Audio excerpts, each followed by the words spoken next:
As global interest in Korean art continues to grow, museums around the world are playing an increasingly important role in introducing Korea's artistic heritage to international audiences. One institution that has been at the forefront of that effort is the Asian Art Museum of San Francisco, one of the leading museums dedicated to Asian art in the United States. Today, we're connecting live with Soyoung Lee, director and CEO of the museum, to learn more about its pioneering role in showcasing Korean art and its vision for the future. Hello, Director Lee. Welcome to the program. Hi, Director. Hello there. Thank you for having me. It's such a pleasure. Thanks for joining us. So first and foremost, the Asian Art Museum of San Francisco is known as the first museum in the United States to establish a permanent gallery dedicated to Korean art. So what did this decision represent back at the time? And also, why is this such a significant milestone? Yes, the Asian Art Museum was the first museum in the U.S. and, in fact, one of the first globally in the Western world to establish both the Korean gallery and a Korean curator position. This happened in that period of late 80s, early 90s. This was many years, many decades before Korean culture became dominant, before K-pop, before K-drama, before K-film, before K-beauty. This was a period when, for example, the New York art scene had not caught on to the importance of Korean art. So this is one of the things I love about being in San Francisco and leading this institution. It's always been at the forefront of understanding that Asian art and Korean art is sort of like centers global culture. Wow, that is definitely meaningful. Now, over the years, the museum has presented a wide range of exhibitions highlighting the diverse cultures and artistic traditions of Asia. So what curatorial approach or philosophy has shaped the ways that these exhibitions have been planned and presented? When the museum first opened, it was focused on its own collection. The museum has an incredible Pan-Asian collection, probably the strength is in East Asia.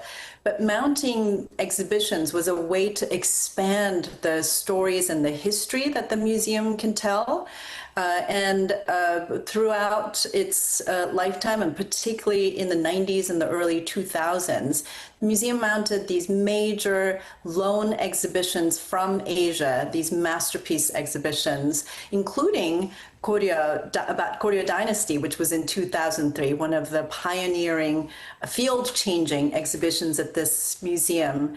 And taking that legacy under my leadership, we are expanding even further the stories that we tell about Asia, Korea among the forefronts of that, and really bringing it into today. Right? So the Asian Art Museum has been known for telling histories, the traditions, but Asian diaspora, its art and culture didn't end in 1900 or even 2000. So we're featuring contemporary artists, living artists, and we're really telling the story of how traditions informs today's creativity and how the dynamic contemporary culture has been shaped by the rich traditions of its history. Well, looking at the pictures and the video right now, very familiar looking sculptures and art pieces. But Director Lee, in your view, what is the key to inspiring international audiences to appreciate Korean art? And among visitors to the museum, what aspects of Korean art tend to leave the strongest impression? That is a great question. You all know, the program just featured Stray Kids. K-pop is all the rage, and I would say probably the majority of Americans and international audiences come to museums with that knowledge first. And so tapping into that dynamic sort of culture of the popular culture and connecting it to the tradition. So one of the ways we're doing, in fact, many of the Korean museums are doing it, right? K-pop Demon Hunters. We have an incredible 18th century blue and white ceramics that features tigers and magpies. So making these connections for our audiences, but also there was already Korean traditional art has become these iconic moments, the moon jar. There are creations throughout Korea's history that are unique and vibrant, even within the context of East Asian and Asian art.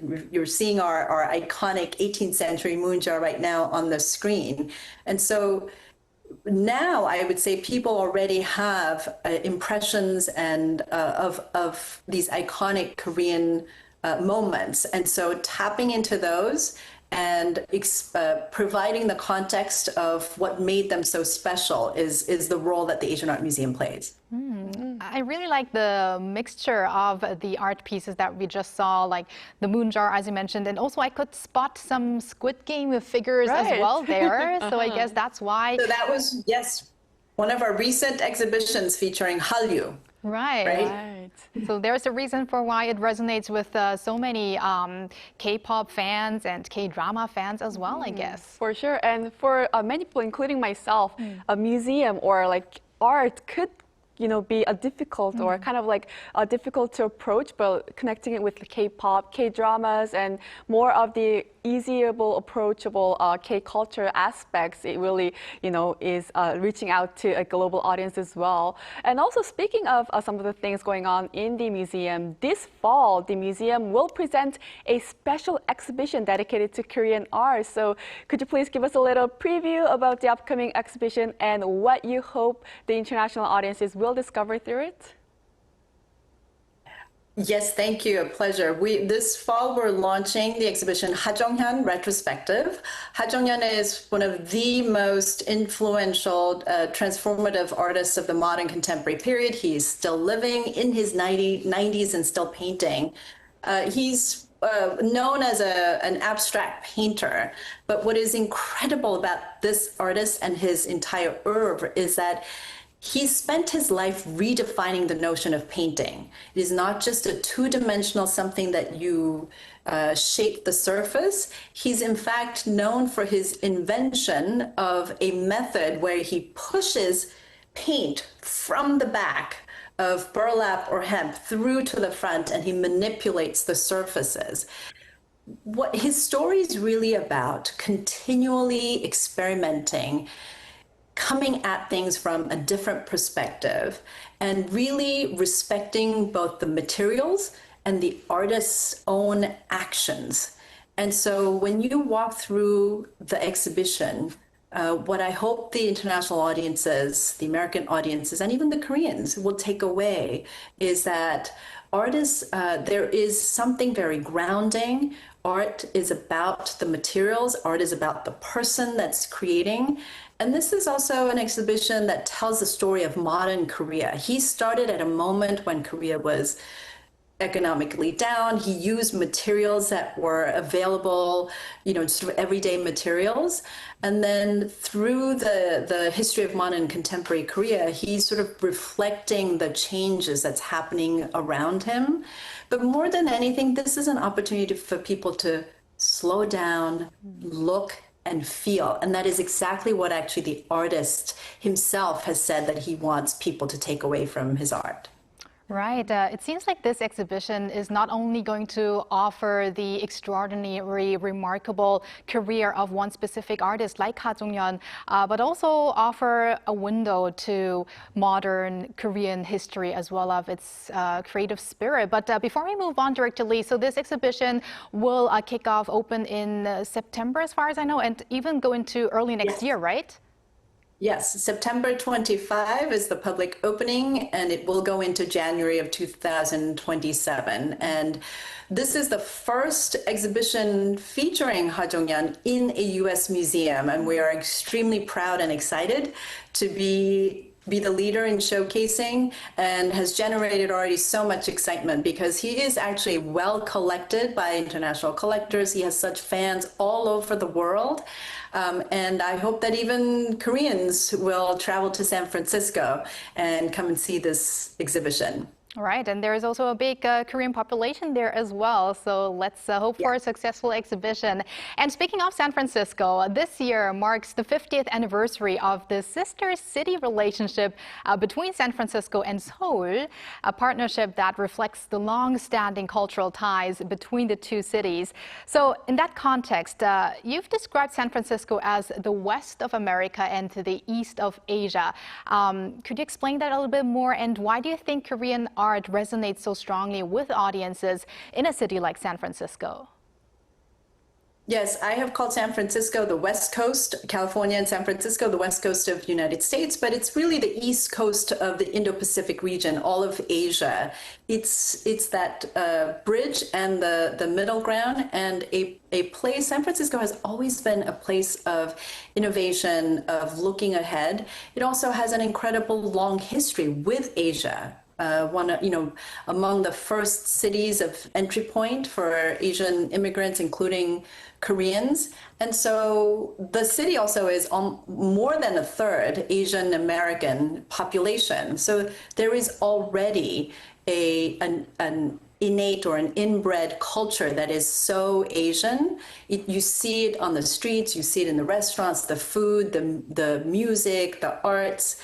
And so there's a culture already set where Asia is not foreign. And there is a growing population of Korean Americans, but not only among Korean Americans. There's an appreciation for what makes Korean culture and art special. There's even in traditional art, Korea in some ways invented minimalism, approachable elegance, before modern minimalism. And I think the way that K-pop culture has exploded, it's because the Koreans were able to tap into something that's so uniquely Korean and yet at the same time universal. And so this is a city that is just all so ready, not only to appreciate, but also look ahead into what is the future of Korea, what is the future of Asia. Right. For sure. And actually, it's been about a year and 4 months, so you officially began your role as the first Korean director and CEO of the Asian Art Museum in April of last year. So now looking ahead, what goal or vision do you hope to achieve during your leadership with the Asian Art Museum of San Francisco?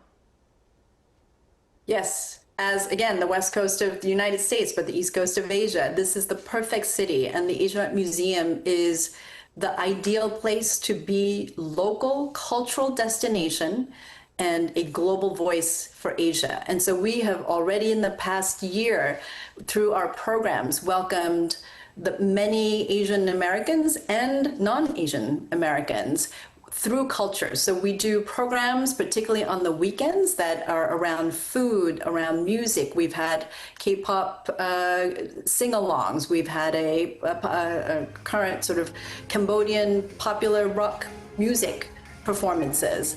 So through culture, we're bringing people in, and this is the hub for appreciating Asian and Asian diaspora globally. And at the same time, through our exhibitions like Hajonghyun and others that we're planning, we are leading the conversation about defining Asian art and culture for the future. And that's the exciting part of what we're doing here at the Asian Art Museum, and that's why I'm so privileged and happy to be in this role. All right, sounds exciting. We are looking forward to all of the projects that are coming up at the museum. Thank you very much, Director Lee, for connecting with us today, and especially for your important role in, introducing Korean art to the U.S. as well as the entire world. Thank you. Thank you. It's been a pleasure, and I thank you, and come visit us in San Francisco. Sure. Thank you very much for that invitation. And thank you, Bella, as always. So we're going to have you back here soon. Yes, I'll see you soon.